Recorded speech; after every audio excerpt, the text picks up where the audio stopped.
This video will show you how desire is blocking the law of attraction from working. I'm going to share with you ways to solve that so that you really are able to get what you want. Welcome back to another video. My name is Aaron and I help people expand their consciousness. Now in this video, I'm going to be speaking to you about the power of understanding intention, how desire is overrated, how desire many times block people from having the kind of experiences that they want, and a completely new perspective that I'm beginning to develop about the law of attraction. Now, this video and the idea of what I'm going to share with you is something I'm starting to develop. It's a new perspective that's really shaping the way that I see the whole process. I think it can be even more powerful than the old, like, socially conditioned way that we kind of look at the law of attraction or the desire in general. And it comes from understanding quantum physics and quantum mechanics in the sense of what we call parallel realities. Now, the reason I am bringing this and I'm talking about this is because it's something I'm currently learning. It's something I'm currently really digesting and learning more about, and it's something I'm applying and I'm beginning to see great results with because it's more of a balanced perspective. Now, in the old way of understanding desire, we think of desire as something that really fuels us towards having the kind of experiences that we want. It's something that kind of creates like the fuel for the direction of what we want. Now, under this new perspective, it has a couple variables that I have to kind of set the tone with for you to understand it at a deeper level. Understand that anything we give importance to, we create a balancing type energy. So if we put something on a pedestal, we end up distancing ourselves from it. Now, you may have experienced this if you've seen somebody, or maybe even in a relationship before, and you end up really becoming attached to the other person. The idea is that what you do is you put so much importance on that person, you put that person on a pedestal, and what happens when that happens? Well, normally what does happen is you end up distancing yourself from that, and then there's some type of something that comes up and it just doesn't work out. You know, anytime someone's chasing someone else, that means that the other person's in a way type of like running, right? That comes from that gap of feeling of having such intense desire that the polarity is created, distance is created, because what we are initially doing is we're saying that that thing is not here right now. So in a way, desire can block the kind of experiences that we want because we are not then resonating with that experience. We are kind of putting excessive importance onto it, and because we are putting excessive importance onto it, we are going to get the kind of lesson that shows us that we have to balance it out. Now, I've noticed this especially if maybe there's like a girl that I'm talking to and I start to like put her on a pedestal. The moment that happens is the moment the distance starts to happen, and the moment I have to snap myself into it and I have to like remind myself that this isn't something that's that important. I have to just kind of focus on my own thing. And it's funny though, because now that I'm so focused on my purpose, and now that I don't give that excessive importance, it's like everything comes to me. It's like I don't really have to try for it because I'm more of just resonating with how I prefer to be, and I don't give it all this excessive potential, all this excessive type importance. So this perspective is going to have to do more with the understanding of balancing the perspective and balancing the level of importance in order for you to get what we want. Now, in order to do this, let's understand more of the idea of parallel realities when it comes to quantum physics, because this is something that's been proven when it comes to quantum mechanics and what they're beginning to learn more and more about. Now, the idea is that every possible experience you can imagine exists right now at some level.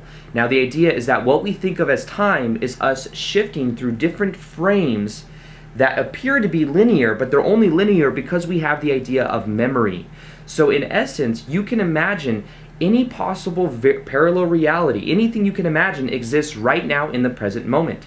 So normally we think that we are creating our own reality, but in essence what we are doing is we are choosing it from a field of possibility because it already exists now. So you don't actually ever change the reality you're in, you just shift to a completely new one based upon the level of vibration and based on what you are resonating with.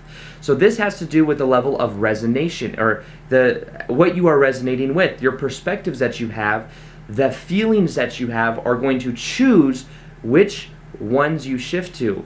Now, think about this in the form of desire. If we have a certain desire, what we are doing is we are putting out a quote-unquote frequency that is saying that what we want and desire to have right now isn't here, so therefore we keep shifting ourselves to life tracks, or we keep shifting ourselves to different parallel realities where that is not there yet, because there is a gap of that emotion. We are creating the self-fulfilling prophecy that just simply doesn't exist with where we are right now.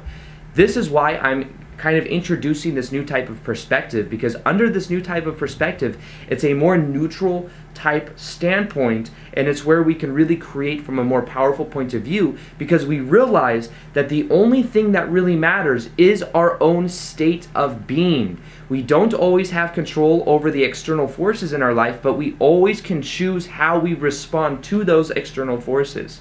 Now, this is why desire many times can block that kind of experience, because we're putting so much importance onto that, and we're emphasizing that what we want isn't here right now. Think about this in more of the form of what resonates, and think about this in the form of frequency.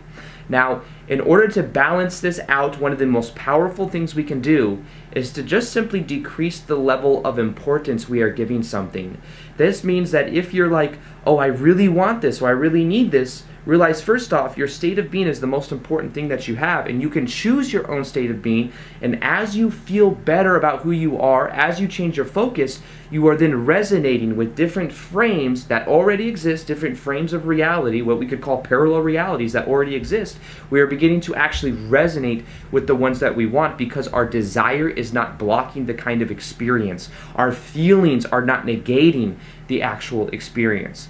Now, I know this is a completely new perspective. I'm trying to give it in little pieces because I really wanted to kind of sink in, so that on future videos I can explain it in kind of, a deeper way, so that we really are able to resonate with it.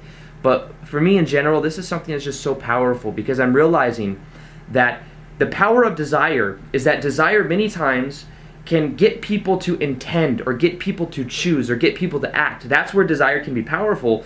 But the thing is people keep desiring, they maybe don't take action, they don't choose, they don't intend, they just desire. And that desire is what creates the block. Use desire just to get yourself to make a decision based on awareness, a decision based on choice, and transmute that desire into intention.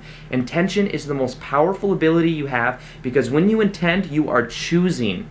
You can do this from a point of awareness, of understanding that what choice does is choice brings you closer and closer to the reality that you experience. Now understand that every reality you can possibly imagine exists right now in the present moment, and that your choices are what is shifting you through the different ones to the ideal reality that you want. Your emotion is also linking those together, and having an emotion or a desire is negating the actual experience. Anytime we excessively want something, balanced forces come into play that make it so that it balances it out. Maybe you have a certain person that you are obsessing about. The idea is that by doing that, it's almost like it's showing you that excessive importance you're giving it isn't something that is balanced, isn't something that is good, and therefore you have to come to a more neutral place. This is why many times many people that may have negative momentum in their life, once they get to the absolute zero where they just can't lose anything else, maybe a negative spiral, that's when they start to go up, because they have nothing else to lose, and they drop that desire. Then it's like they surrender to the moment. So this is why surrender is such a powerful idea. This is why it's something that can really be experienced. But understand that from where you are right now, you are already whole and complete. When you allow the moment to be, you are upping your own state of being. You are allowing yourself to then resonate with what you want to experience. And that as you use choice and as you use intentions, that is shifting you to the reality that you prefer. And that everything you can possibly imagine exists right now. The version of you that is having the ideal experience, where you are who you prefer to be, where are you doing your passion for a living, you're with the right person. All of these things exist. It's a matter of resonance. But if you desire it, you're distancing yourself from it. If you desire it, simply intend. Desire, throw it out. Use desire to get yourself to an intention, but then loosen the level of importance. As you loosen the level of importance, you then increase the resonance you have with that experience, and you're more likely to then have it. So Understand that also with this process, our subconscious mind is what controls the kind of experiences that we have. Most of us is habitualized into repetitively thinking, and that one of the most powerful ways for us to redo that is to focus on the 20 minutes before we go to bed every night. That's why I've created a free meditation that is specifically focused on reprogramming the subconscious mind. It'll help you change how you think, how you feel, how you act. All you have to do is, it's absolutely free. You can download it below in the description box. It's something I think is so powerful. That's why I created it and I'm just giving it away to you guys. Listen to it before you go to bed at night, and you'll find that as you do that repetitively, you start to change the way you view yourself, and then you don't feel like you have to have so much desire because it's just a part of who you are being. So go ahead and download that below. It's the free MP3. It's at the top of the description box. Other than that, I hope you guys enjoyed this video. Feel free to like this video if you liked it, subscribe if you haven't already. Also hit that little notification button so that you can see the daily videos that I do, and I'll see you guys on the next vid. Peace, much love, namaste.